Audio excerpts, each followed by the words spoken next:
President, this past Sunday, before the Super Bowl, President Obama sat down for an interview. The president was asked about the failure of his healthcare.gov website.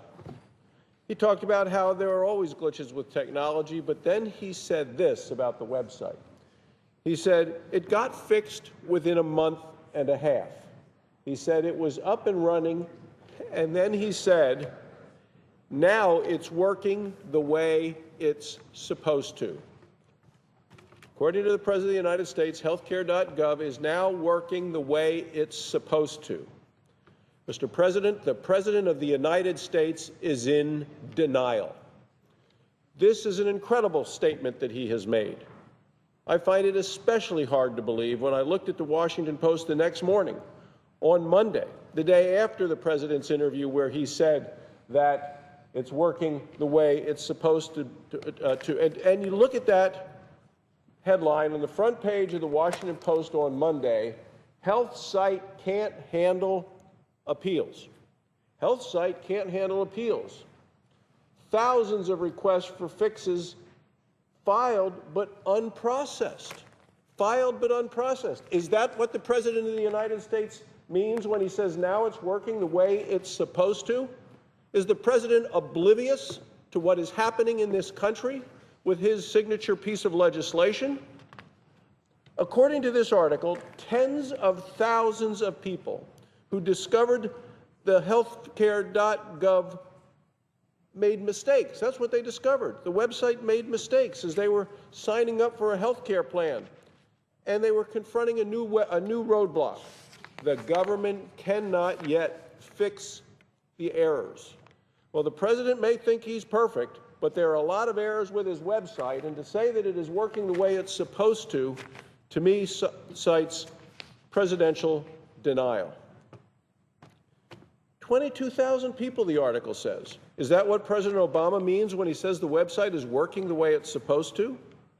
One woman quoted in the article, and Mr. President, I'm talking about the front page of the Washington Post. The front page of the Washington Post, above the fold. One woman quoted in the article says that because of a mistake by the website, she's paying $100 a month more than she should. Her deductible is $4,000 too high. She said she needed the insurance, and now she's stuck. Well, was that what President Obama thought this website was supposed to do? Was it supposed to overcharge this woman $100 a month, set her deductible too high by $4,000? Was it supposed to prevent her from appealing that mistake? That you're stuck with it. The mistake was made by the website, you're stuck. That's what the President seems to think.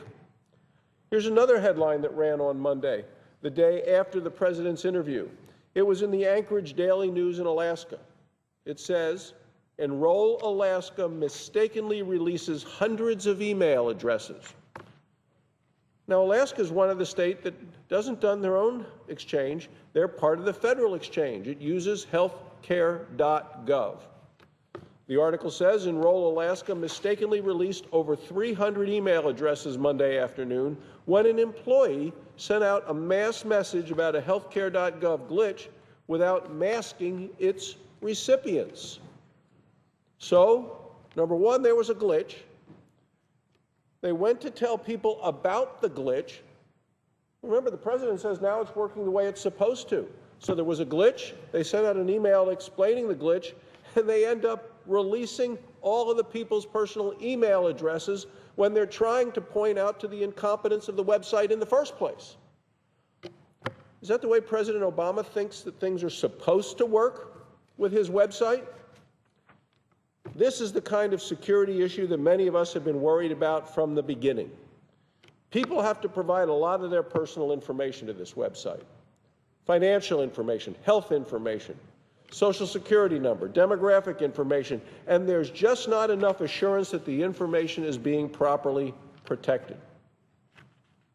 So this time they sent out people's email addresses. Maybe next time they'll send out people's Social Security numbers, their health information, their financial information, or other personal information.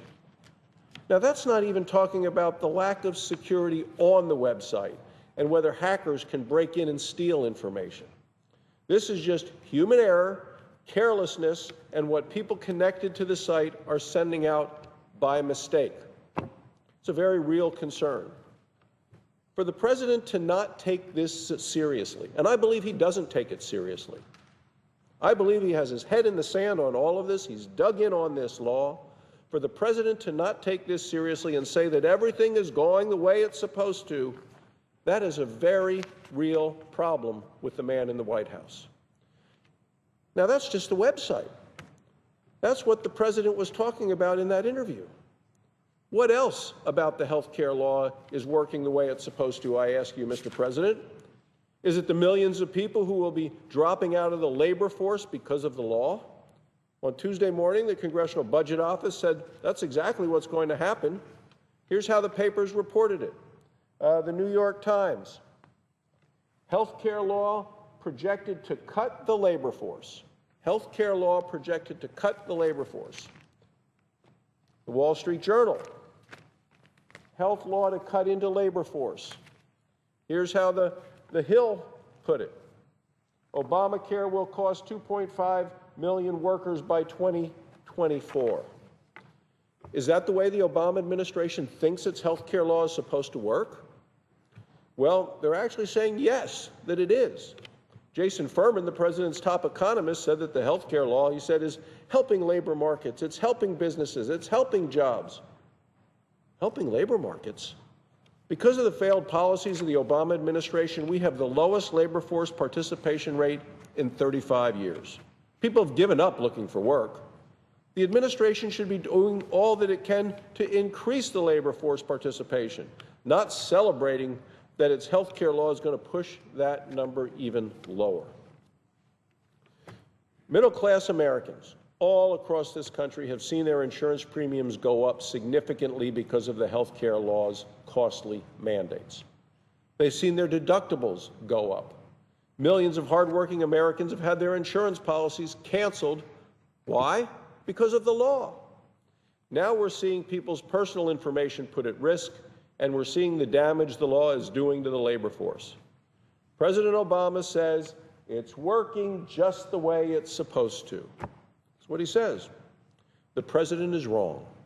The website is not working, and his health care law isn't working. It's not working for the American people. The website is just the tip of the iceberg. People are finding they can't keep their insurance even if they like it. Front page story today, Wall Street Journal, harder to keep your doctor, even if you want to keep your doctor, in spite of the president's promise.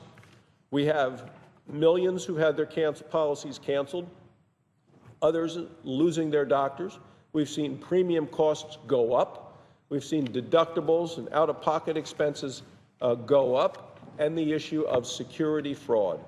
The website is a problem. The website failures just the tip of the iceberg. It's time to get rid of this terrible health care law, replace it with real reform before it does any additional damage to America's labor force and to the American people. Thank you, Mr. President. I yield the floor.